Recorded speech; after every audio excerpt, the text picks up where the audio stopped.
जाने बात के सब्र बाकी ई दुनिया के रीत बा। मन के पंछी के उड़ जाते सुना सा संगीत बा। मन के पंछी के उड़ जाते सुना सा संगीत बा।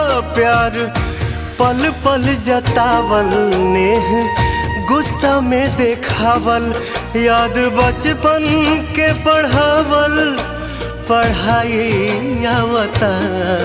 मन लागत नइखे कतही हमर बाबूजी, अब रोआई आवता। मन लागत नइखे कतही हमर बाबूजी, अब रोआई आवता।